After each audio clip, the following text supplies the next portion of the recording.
actually just a video.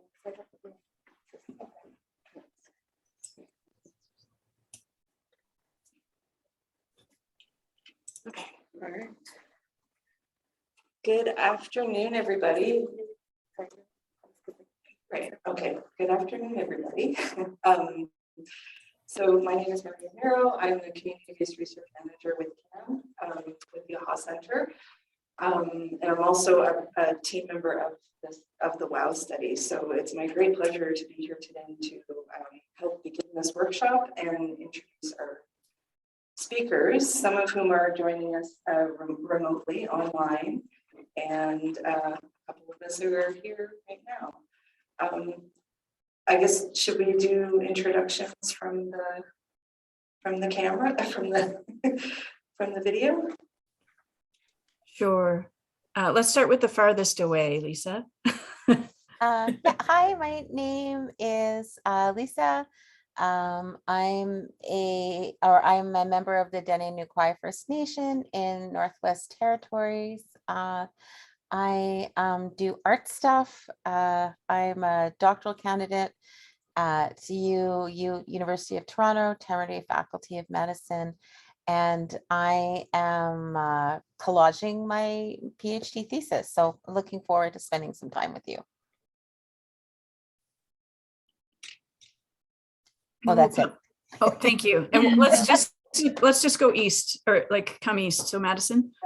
Okay, I don't want to bore people by having to hear my introduction twice, and it does occur in the video, but so I'll just do. I'm Madison. I'm the research assistant on the WOW study, and I will let the rest of my introduction speak for itself in the other video.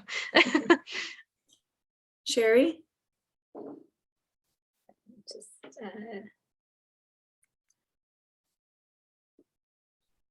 I'm trying to add us here. I'm Sherri Pooyak, and I'm of Cree ancestry, and I'm zooming in from my home territory, Treaty 6 in Saskatoon. I'm the nominated principal investigator on this study, but really that's just a name.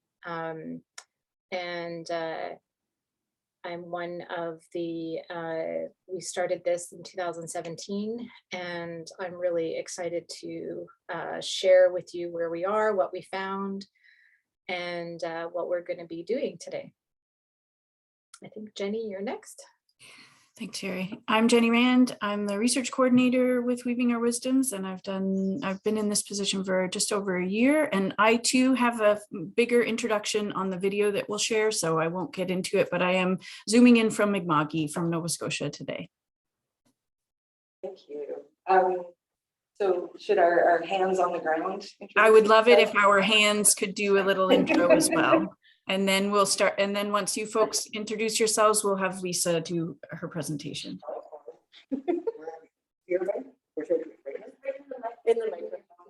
Hey, good afternoon, everybody. My name is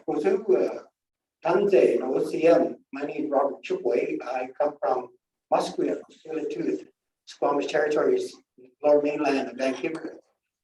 I'm a participant in this program, and I'm really honored to be for allowing us space here. Oh, Rachel. I'm actually not even here. Yeah. So Rachel is, I'll introduce Rachel then. Rachel isn't a team member on the last study, but she's a good ally, colleague, and friend of all of us on Zoom here, I think, except but I don't know. You tell me. So she, because we are doing it kind of a co-facilitation thing, Rachel's here to help us with running things smoothly and all of the things. So thank you, Rachel. Yeah. Okay. So what's next? Hi, everybody. This is a song I've learned from a person at Vancouver Island and Patrick Alec, and it's called the Equality Song. Just want to share it with you.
So I sang without the drum the last part as a gift to everybody, so you have a voice.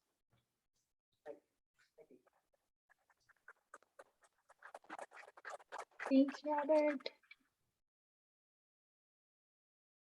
Right. Thank you, Robert. So at this point, I think we have, are we going to play this video? No. Okay, Lisa's going to introduce the collage, sorry. And I'll turn it over to her. So I'm going to hand it over to Lisa to tell us about collaging, explain what that process is. Thanks. Okay, so you can see my screen, yeah? No, Can it looks everyone- like we're stuck on the video that will come next. So it might be folks there need to allow. Oh, here we go. Now we can. Yeah. Okay, all right, so let's do that. Okay, so I'm going to give you a brief introduction to collage, and then just a few brief words of encouragement. I mean, this is, there's no right or wrong way to do collage. You don't have to have art experience. You just kind of cut and paste and find your own style and just go from there. So this is the prompt that you will be responding to, and then I will also have we will revisit it again.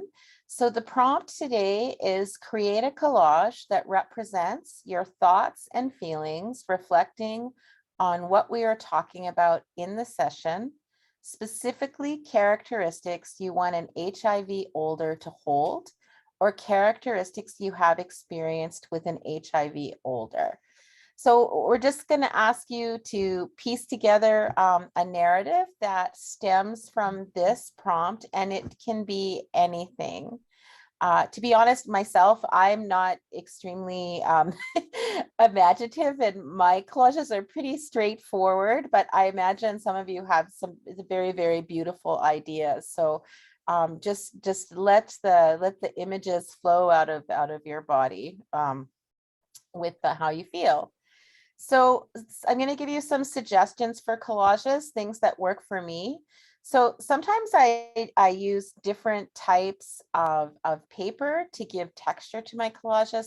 And then I just use shapes. And this is how I started collaging. We did this when we were kids, right? You know, we make the bear with the circles. And so this here is just a regular construction paper, like the stuff like craft paper or stuff that you would use with the old school lunch bags that we had when we went to school. And so I just cut circles and just paste in the shape of a bear, and then some different colored paper for eyes and nose. And then there's also like a magazine collage. And so these are images that you would pick, like from a National Geographic, and there's a fashion, some jewelry from a fashion magazine. And then this is some, in the background is like a wrapping paper, you know, like that serves as our fabulous bears wallpaper. And so they are all decked out in earrings, and you can see strawberry earrings. for me, strawberry is a really, really important part of my identity as a Dene woman. And then sometimes I blend both styles. And so one of the great things about the flowers that we make when we bead or with our crafts or paintings, a lot of the flowers are and the berries are simply shapes. So you can see on the left-hand side with the pink flowers next to deer. These are just simply hearts, like placed in kind of a square shape. And so that's what I did. And so I did this with different like photographs of leather and just texturized it and made these flower designs just simply with shapes and different textured paper. And then of course we have deer, which is from National Geographic. And then we have some, a little blouse from a fashion magazine. So this is what happens when I blend both the styles using the texturized shapes with the different textures of paper, and then just blend them with some magazine stuff. And then I'll tell you how I collage with things that are meaningful to me. So this here again is a collage with different textured paper. And I like to do hair. And so this hair here is texturized with just regular old black construction paper. And then also pictures of leather. And so I just kind of layered the hair. And so this is a combined image of me and my father in ceremony. And so some of the things that this is how I guess like a visual narrative of myself, but also my family. And so these are the objects that are important to me. So strawberries are little hearts, and I think of them as little hearts on the land. And so the land always loves us and reassures us. And then I have a hawk feather, and this is something that's really important to me because hawk has taught me a lot about gratitude. So as hawk circles around above us, she sees everything and encourages us to take a wider view. And because she sees everything, she's in a permanent state of gratitude because she's aware of the gifts that she's received, but she's also being wide opened and seeing everything. She's open up for future gifts. And then there's a clipboard here, which seems kind of like a misplaced object, but I'm a bioethicist. So, and one of the things, and bioethics is a huge canon of medicine, but the thing that's most important to me as a bioethicist is informed consent. And so for me, if I look at informed consent from an Indigenous perspective, informed consent is a ceremony between clinician and patient, or clinician and client. And it's this idea of coming together in humility with no particular agenda, but the important thing is getting the patient or the client on the path that they would like to go on. They are leading the path because they are the wisest about their own care. And it's like a ceremonial dance between the two with no hierarchy, just equality with one goal, and that is wellness and moving forward. And then there's footprints. So I made it's a combination of me and my dad with footprints. And so we have certain teachings about Dene teachings about footprints. And this is not to pan-indigenize, but many Indigenous peoples have these teachings of how we never walk alone. We follow the footsteps of our ancestors, and then we make new footprints for those who follow after us. So this is this is an idea of a collage, again, made with the simple shapes and layering with different textures. And then, so I quickly tried to translate this collage into a magazine collage. And so these are some of the items that I found. So this is a mannequin, and then we've got a hawk feather, And then we've got a clipboard here. And then I made a texturized heart here with construction paper, and then found some cool strawberry wrapping paper.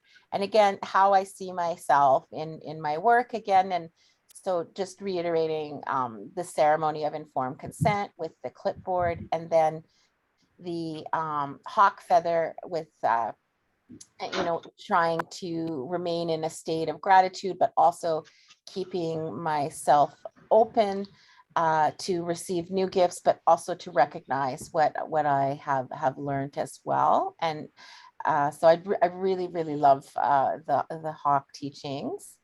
And then I'm just going to go back again to the prompt and encourage you to think about that. And again, the prompt is create a collage that represents your thoughts and feelings, reflecting on what we're talking about in the session, specifically characteristics you want an HIV older to hold, or characteristics you have experienced with an HIV older. And so what I'm going to say is, or what I forgot to mention is the facilitators are encouraging you to cut and paste and work on your collage while they're sharing.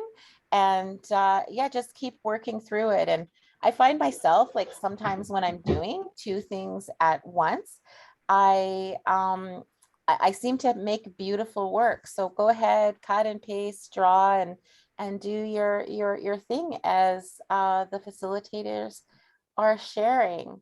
Thanks again for this opportunity. Thank you.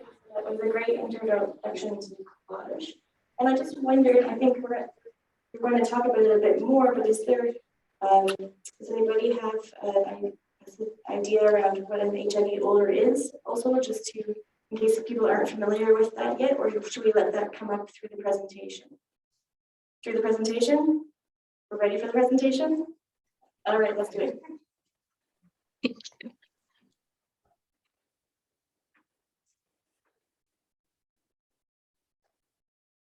Hello everyone, my name is Madison. I use she and her pronouns, and I am joining you today from the traditional and unceded territories of the Lekwungen-speaking peoples, also known as Victoria, BC. I come from mixed Scottish and Irish descent and was raised in a tiny town in Ontario on unceded Saugeen Ojibwe territory. I'm a recent graduate with a Master's of Public Health with an Indigenous Peoples Health specialization, and I'm the research assistant on the Weaving Our Wisdom study. And hi everyone, my name is Jenny Rand. My pronouns are she, her. I've had the honor of being the research coordinator for Weaving Our Wisdoms for the past year and a bit. I live in Mi'kmaq, the traditional and unceded territories of the Mi'kmaq people, and I grew up here. I have lived in several different places in Canada, including Alberta and Nunavut. So sorry. Sherri asked me to move the mic closer so that they could, I thought that was, I'm so sorry. But I am living back home in Mi'kmaq now. I'm a white settler woman with French and British ancestry, and I hold a PhD in interdisciplinary studies, and much of my research has focused on Indigenous community-based research, specifically Inuit community-based research and HIV prevention. Welcome to the workshop. We are packing a lot into this hour, and now that you should be started with your collages, Madison and I will be presenting an overview of the WOW study. Lovingly referred to as WOW, the full title of the study is Weaving Our Wisdoms, Utilizing a Land-Based Approach to Optimizing Holistic Health among Indigenous People Living with HIV AIDS. We are going to specifically highlight the findings surrounding the role of HIV Olders today.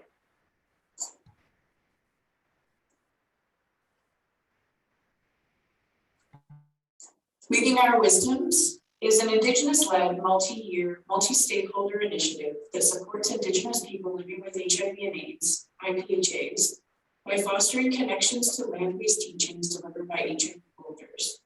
HIV Olders are IPHAs who have lived long-term with HIV and are knowledge holders who have wisdom and experience to support wellness for other IPHAs.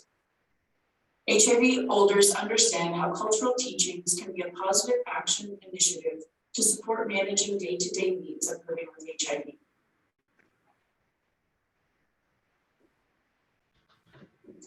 WOW was funded by the Canadian Institutes of Health Research, and it's a study that is conducted in partnership between CAN, the IPHA Center, the University of Victoria, and the University of Toronto.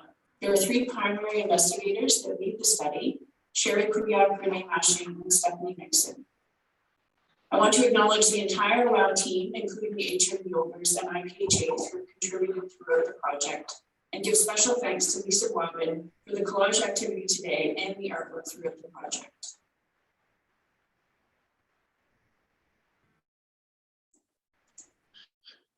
Weaving Our Wisdoms draws on 4 complementary approaches to research: community-based research, Indigenous knowledge, decolonizing methods, and two-eyed seeing. Additionally, WOW set out with the intention of using a land-based methodology. However, we know now that an on the land with the land methodology more correctly describes our methodology. Our on the land with the land methodology included gathering together on the land to feast, engage in ceremony, pick plant medicines, share TB teachings, and participate in sharing circles. Notes were taken during the TB teachings, sharing circles, and verbal reflections were gathered about the activities that took place at the gathering. The verbal reflections were collected during the gatherings and 4 to 8 weeks after. IPHAs were encouraged to share their impressions in hopes of better understanding the impact of on the land with the land methodologies, the relevance of sex and gender within the study, the role of peer-to-peer knowledge sharing, and the role of HIV Olders. The gathering took place in Saskatchewan on Treaty 6 territory. Through TB teachings and circle talks, tea teachings, elder-led ceremony, feast, and more, the group wove together wisdoms of what it means to live well with HIV in the long term. This included sharing knowledge about navigating the biomedical world of HIV with cultural and traditional knowledge about achieving balance in areas of mental, emotional, physical, and spiritual health.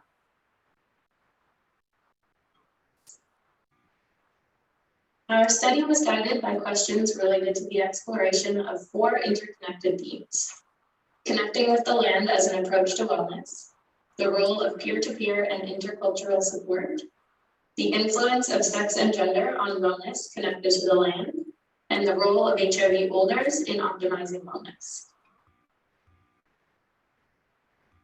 The transcripts from verbal reflections, notes taken during TB teachings, and the transcripts of the follow-up interviews were collaboratively analyzed using qualitative thematic analysis and regular member checking with our participants. Our findings are nested within these overarching themes and speak to the importance of recognizing the intersections of HIV wellness and indigeneity with culture, ceremony, food, land, and spirituality, the role of sex, gender, and sexuality in Indigenous HIV research and response, the interconnections of nation-to-nation peer relationships and geography, so whether folks live in urban or rural areas and how that impacts land and HIV support service access, and ways of knowing and knowledge sharing that are traditionally two-eyed seeing related to both Indigenous and Western medicine and intergenerational. For the purpose of today's workshop, we're focusing in on findings within the theme of ways of knowing and knowledge sharing, which informs our emerging framework for the role of HIV Olders. We learned that Indigenous people living with HIV view HIV Olders as important leaders of Indigenous and HIV wellness. They see Olders support as an important way to bridge the gaps between peer support that is culturally safe and relevant, HIV specific, and incorporates Indigenous ways of knowing, being, and doing into peer support service. Participants reflected that receiving their HIV diagnosis caused a variety of positive and challenging effects on their mental, spiritual, emotional, and physical well-being, but recognize these as areas that the support of an HIV Older could be critical for navigating in a good way. This quote here from a participant really captures the themes of how participating IPHAs envision the concept of HIV Olders. And Older could help people learn about what kind of other medicines and cultural practices and the history of medicines and how HIV happens in the body and how the community has grown and is connected and stronger. They could help walk in both worlds of understanding the medical side of things so we know what to trust and what will save us and make us physically okay. And then also help us know what kind of cultural medicines, foods, and ceremonies and practices we can participate in our communities, or even in more advocacy activities in the broader HIV world. And Older could really step in right when someone finds out they have HIV and keep that from becoming a bad situation. Weaving the knowledge of our projects leading HIV Olders and the experiences of our participants, we found the following themes in what characteristics someone who is or is ready to become an HIV Older might look like. So an HIV Older honors laughter and leads with humble curiosity. They have lived long-term with HIV and practice self-care to maintain their health and wellness. They hold traditional ceremonial, land, plant, and medicine knowledge that can optimize HIV wellness. And they also hold knowledge about how to balance this with Western biomedical treatments. They have transformed their anger and fear into strength and wisdom, and they are engaged with community and peer support work.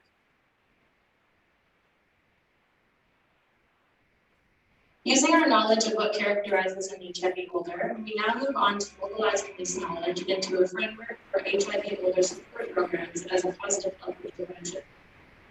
HIV Olders have an important role to play in advancing and supporting IPHA and IPHA principles within the IPHA community by honoring and raising the voices of IPHAs, while also recognizing broader social, cultural, and historical factors unique to Indigenous HIV positive communities. HIV Olders' long-term perspectives provides unique insight about changing trends, opportunities, and behaviors that may not yet be apparent to someone newly diagnosed with HIV. The vision shared by the HIV Olders who guided this project, as well as the IPHA community of participants, positions HIV Olders as a critical support role for Indigenous people who have recently been diagnosed with HIV. Olders have the capacity to provide knowledge, teachings, and practices that will help build the wellness capacity of newly diagnosed folks, as well as folks who have maybe been living with HIV for a while but are new to embarking on the wellness and or cultural journey. Olders can help IPHAs navigate their HIV journey with positive actions and health behaviors that optimize connections with self, kin, culture, language, land, food, and medicine.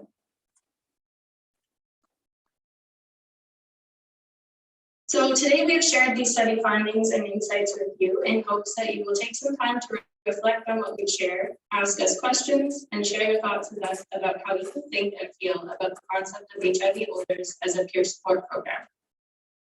Next, Robert, a WOW study participant whose journey has led him into the role of a HIV Older, will share some of his thoughts and experiences and is here to provide some of his wisdom while you watch and think about what the concept of HIV Olders means to you. Please feel free to ask questions, and it's okay to be critical. We welcome constructive feedback as we move into the next phases of developing this idea. Thank you so much for joining us today, and we're here in the background for any questions and discussions as well. Happy collaging, and I want to say a special huge thank you to both Marnie and Rachel, and of course Robert, for being there in person in Winnipeg today. Happy collaging, and please ask your questions and share your thoughts with us, and let's have some discussion.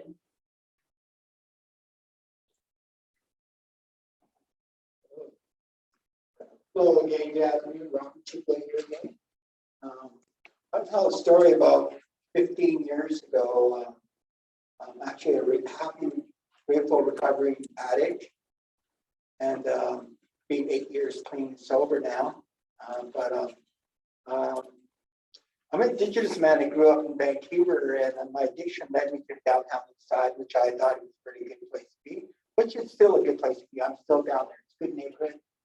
It's a community there, right? So I got tested positive one day. Went to the doctor's office and said, Robert, sorry, but I'm HIV positive. Man, that was like the worst day of my life. That was, you know. It's like, you know, it was really hard to take to accept that. And, I was in shock and stunned for the day. So I went home, and then the doctor said it'd be all right. I said, well, to me, I said it's not all right. No, you'll be all right. So I did get on the ARV treatments about 3 months after my diagnosis. So I've been taking ARVs ever since. I'm really grateful. I had three good friends called Truvada, Tonavir, and Vanavir, and my 3 best friends. And yeah, it's my journey for being an HIV older. I really believe in to have that support and will not walk alone. Because when I was first diagnosed, I was by myself for the first several months, and being diagnosed and living with this and living in SRO, all good stuff. And I actually got referred from my doctor when I started getting into the HIV world. They referred me to a drop-in center called the POP program. It was in Vancouver Native Health. It's a daytime program exclusively for HIV people, where they can get their medication or get a meal and those kind of things. So I started going there, and I became a regular there. You know, very good people to have the nurses there. So so that was the support that I was building behind me, underneath me, which without me knowing at the time, I was not aware I was building all this support underneath me. So then I ran to an HIV support group that was held every Wednesday at 3 o'clock in the afternoon, and I kept on going to this group. And I was struggling. I was newly diagnosed, and my viral load was like 1,100,000, and I had no immune system, but I felt fine. No, that's just the way it was. So I get to the HIV support group, and we're about 7 or 8 regulars come in, and we should share how you're feeling today and what would you like to share. So I got to meet a lot of people who were long-term diagnosed with HIV and had AIDS in the early 80s, and the knowledge and wisdom. I loved going to the group and just listening to the stories of HIV, right? And it really, really, really grounded me and helped me. And so now that I've participated with this WOW project, it's just been really, really good to meet other people, right? So the idea is that someone like myself, who's not long-term diagnosis, I can walk side by side with somebody who's just newly diagnosed or that kind of thing, or just needs to be a part of a support group.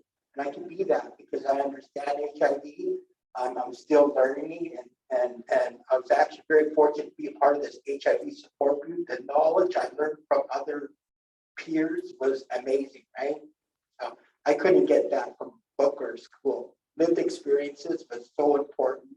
It was really cool, and and then I got invited to be part of the WOW project a couple of years ago. We went to Saskatoon. Another amazing learning experience project, and it was really amazing to be with other HIV people from across Canada, right? And it was part of my healing journey, and I'm in such a good space right now than I was 15 years ago, right?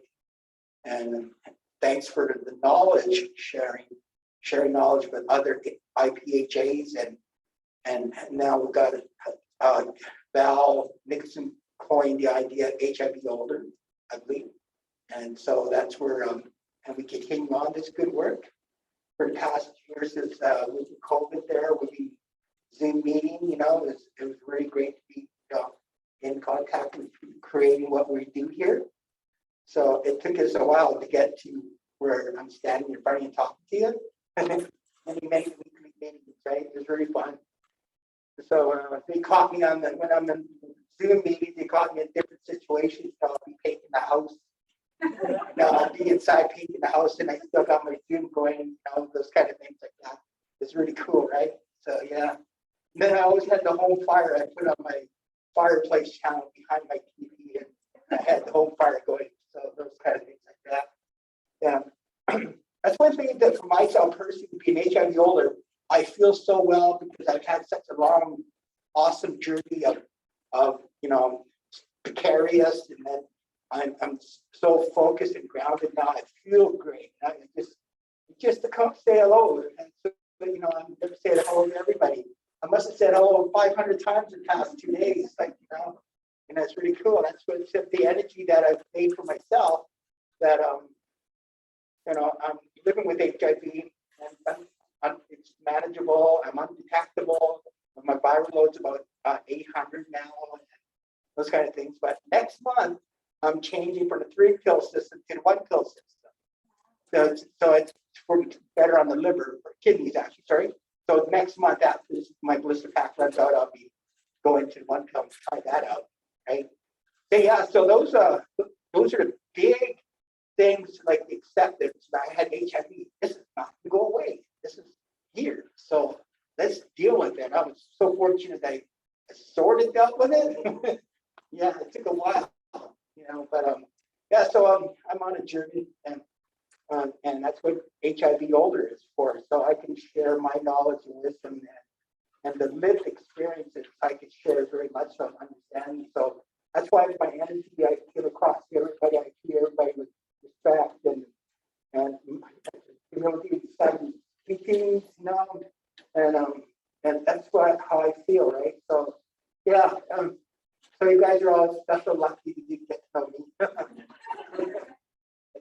Yeah. So other than that, are there any questions that anybody like to ask me? On one at a time. Like me, should.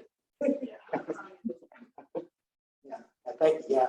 Yeah, that's where like with HIV older, it's very important that the newly diagnosed people who they can walk with somebody like myself, right?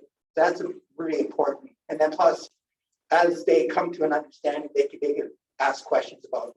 That's where I learned from my HIV support group that all the new medications and all of these other issues that can come along with your health, right? That and then I've watched friends of mine go through it, talk about their struggles with all the health issues that come along, right?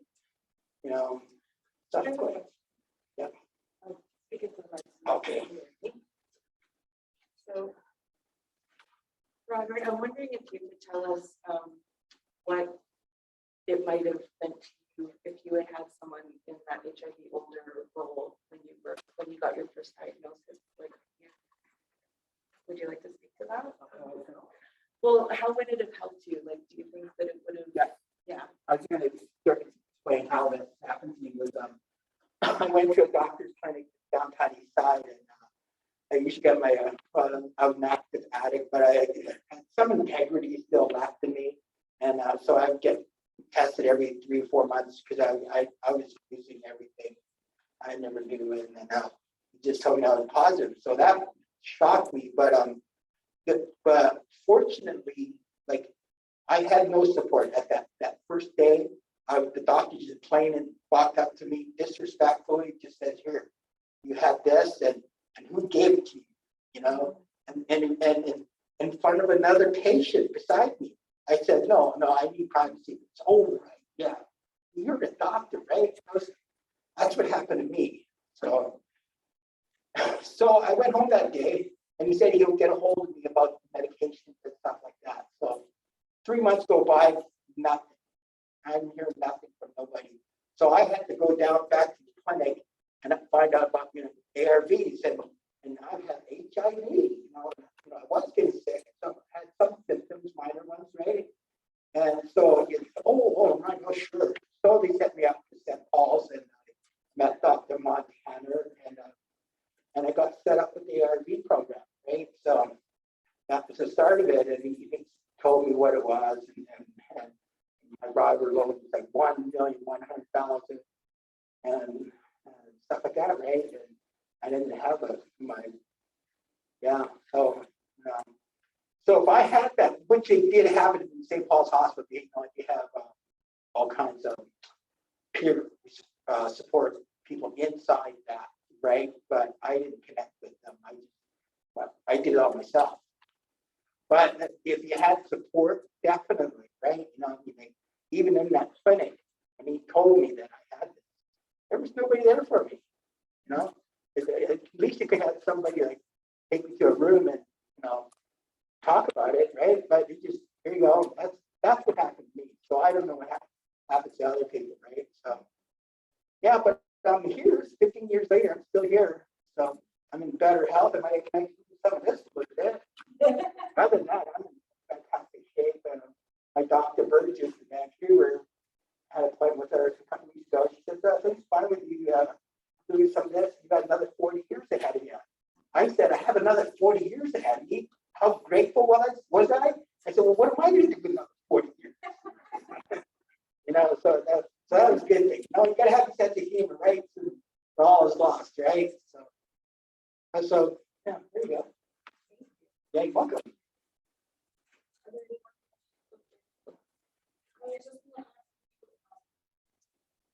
What advice or what would you tell somebody who you meet if people come to you? What do you tell them? I would say, how are you doing? How are you feeling? You want to get right to the point and just comfort the person as much as possible. And the biggest thing is having that conversation. It could go so far.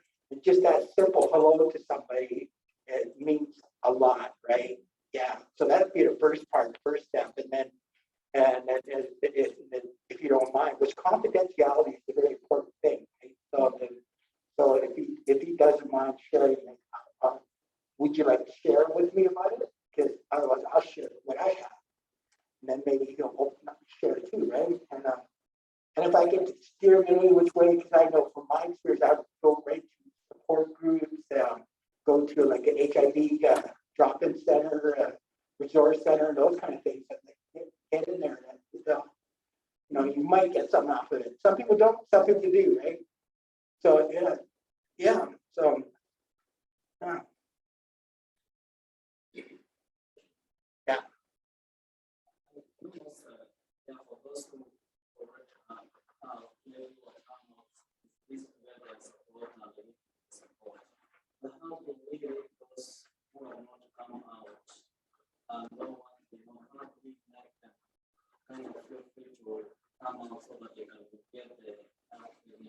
Yes, so that would be an outreach worker, or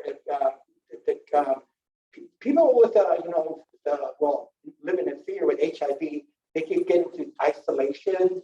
At the very beginning, they could be if they're living in an SRO, or if they're living in a house, they can get into a really mind thing of isolation and depression. Absolutely, right? So if wherever you got diagnosed, if you're your family doctor, hopefully family doctor, somebody you trust, you should ask them, you're not feeling well. Like, I may look well, but I don't feel well. So I would really suggest to do that, because there is outreach, and that's what an HIV Older. If you reach out to HIV Older or an outreach support team, that will come right to your house, right? Right to your room and pay a visit. So that's the role what I'd be doing HIV Older, right? Yeah. Because the very beginning, it's very, very traumatized. I've heard it many times about other people sharing their stories, how hard it was for them, and give up and not taking meds, get sick, get in a hospital, and all the, not the good stuff, right? But this is choices that we make in life, and I'm having a good time, and I share my story to everybody, right? And everybody seems to dig it, cool, stuff like that, right? So you have to be like right on this level, not like up here, so you can reach and touch somebody at that critical moment, right? Support is the big thing, right? Yeah. I think if everyone can hear me, I wish I could see everyone. I feel like I can see you, Robert. That's wonderful. Yeah. Oh, thank you. Thanks, Marnie.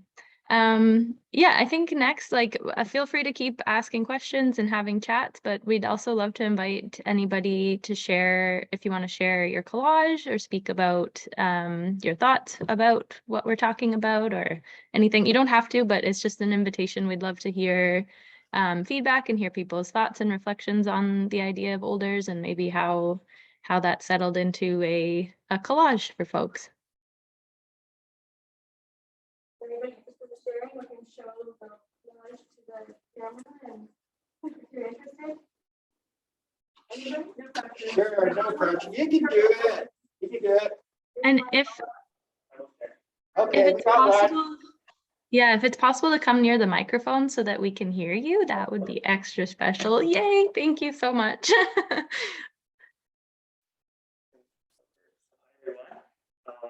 Oh, amazing.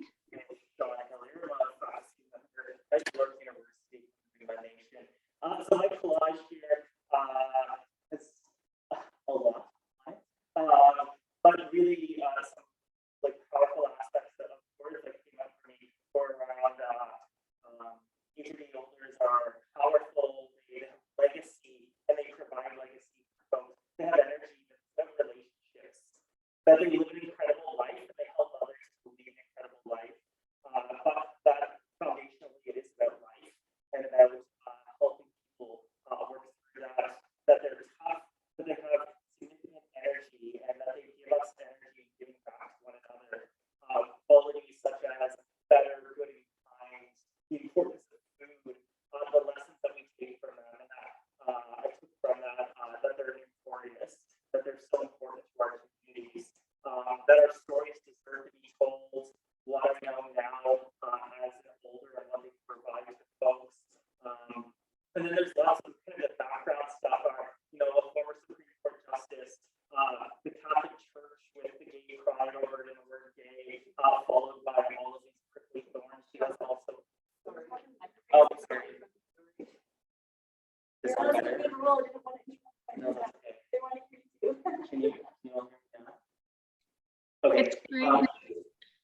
And then, so like the background of what I created here was really around the legacy of colonialism of the Catholic Church and how prickly in the legacy of that and how damaging it was. And so I wanted to place that in the background and put all these positives to the forefront because I think whether you're Indigenous or not Indigenous, as a queer person, etc., these institutions have substantially impacted who we are and the stories that we have. And so I want to put all the really powerful things in front of them as that representation.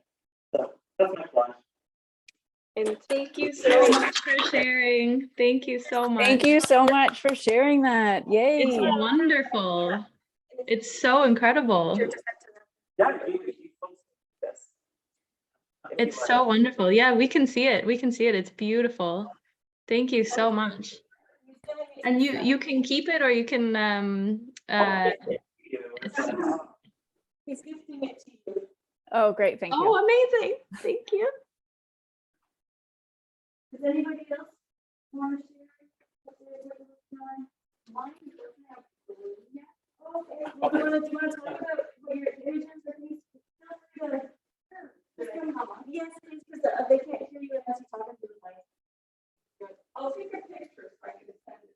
Oh, yes, that would be great. Take a picture and send it. Yeah, that would be lovely.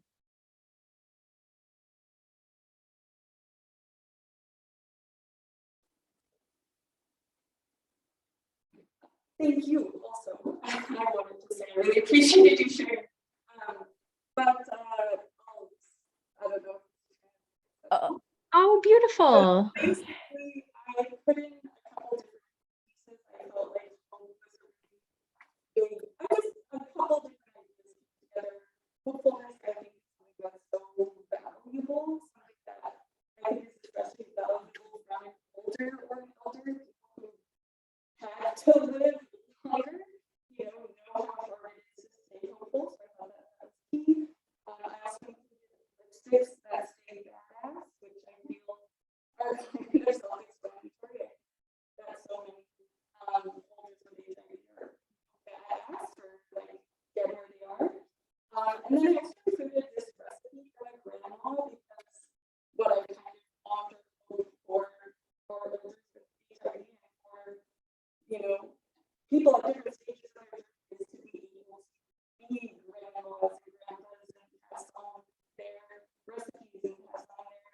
traditions and what they, what they know and what they have to share. And there's like details and everything, but I'm just gonna say this all the time. But thank you for this wonderful prompt. And I appreciate the way you shared. I've listened to a lot of presentations today and a lot of presentations about research and methods also. And I just really value this team's approach. Thank you. Thank you so much. We just lost video. I don't know if that's just on my end. We can't see anybody anymore. I have a question for you on your video. I remember the video and Sean's got a question when they come up and talk to them. Jenny, you're muted. The sound for, Is the sound okay, can you hear me? The sound is quite difficult for us to hear online. I think what's happening is you folks hear everything fine because the mic is actually through the PA, but the mic that we are hearing people through is not the same mic. I think that maybe our mic is picking up sound. Maybe our mic is the laptop mic. I don't know. There's like wacky sounds happening. I'm next to the laptop. Can you hear me better? That is the mic we Oh. need. Yes. Thank you so much. But the webcam's now off, so we don't see you, but that is the best we've heard anyone all day. So thank you for that. Okay, so you can see us again, right? We can see the room. Yes. Yes. Thank Okay. you. And we can hear you better than ever before. So thank you. Okay, so I'll just stand next to the computer then. So my question for the team are, what are the next steps for this research? And I'm really interested in, and I'm just started talking with Renee Ohas and Two Spirits in Toronto around how do we continue to care for HIV Olders as we move forward? And what are some of these like promising practices that we can think of like what are helping not just bring people additional years, but bringing to life, but that we're actually bringing life to those years, that people are living their best holistic lives that support them through this. And I think I'm really interested in, I'm on a different SHIRK project and we're talking about promising practices around age-friendly communities. And so just wondering if you folks have thought at all about, what does it mean and look like to not just have these additional years, but to have really high quality to them and these like small little things that really help improve quality of life for folks as they get older and move into the journey to the spirit world. Because I know a lot of the folks I engage with are really scared of that journey because of a lack of supports within the community as it comes time for the journey back to the spirit world. So thank you. Yeah, awesome question. Thank you so much. I think I'll maybe start like end goal vision and work backwards almost. So ideally, we would love to see someday, like what we're kind of focusing on is trying to build an evidence base to create some sort of program or network of Olders. Like we would love to see one day it become a system of support where Olders can work one-on-one with folks, Olders can go to community, Olders can be really involved in the kind of cascade of care process. And also in terms of answering the question about like what can be contributed to increasing and maintaining quality of life as folks age. I think we also envision kind of like a regular part of the programming being land-oriented gatherings. So coming together and sharing teachings, sharing community, sharing all of these things together in maybe kind of like a regular program of gatherings on the land with the land.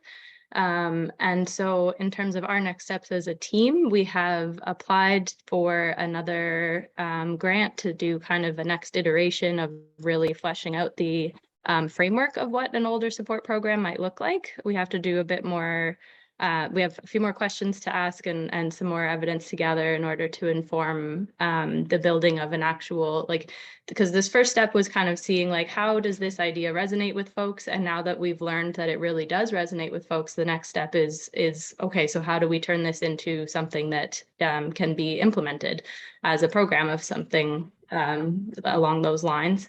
That's my answer. Sherri, Jenny, if you guys want to speak to that as well. Yeah, I just, I think it's,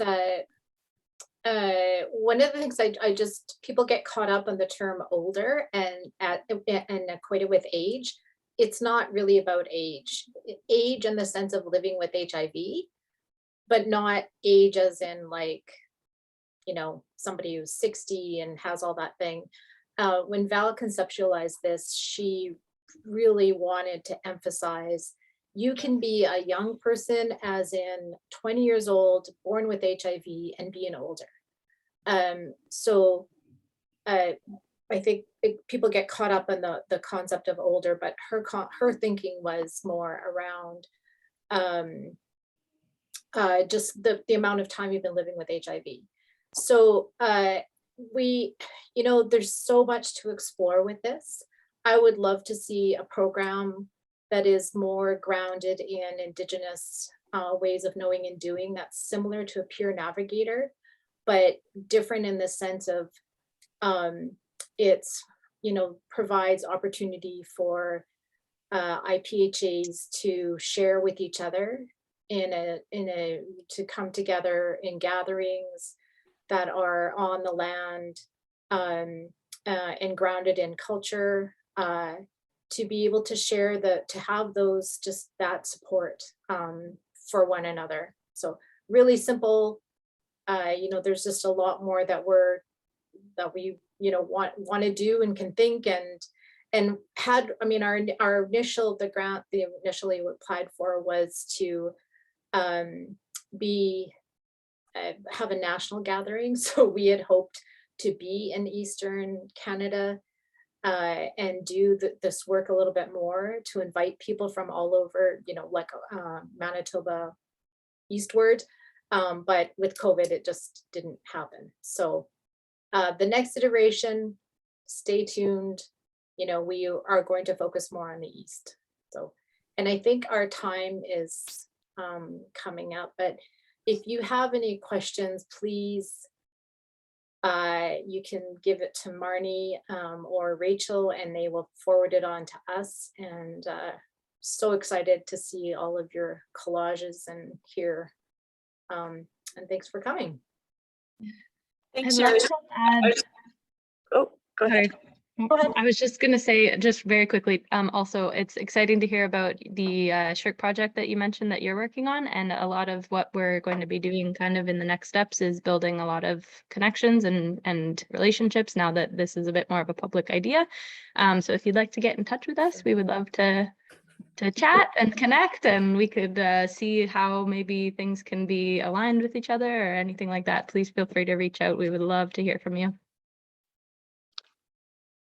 Wonderful. And thanks, everybody. And thanks for joining us. And I think the lunch went a little bit over. So hopefully, you know, everything else is going to be a little bit behind maybe. But thanks for collaging with us today. And maybe you just want to stay in the room and collage. I don't know. You can follow your bliss, everyone. Thank you so much for coming. Thank you, everyone. We really appreciate it. Thank you so much. Thank you.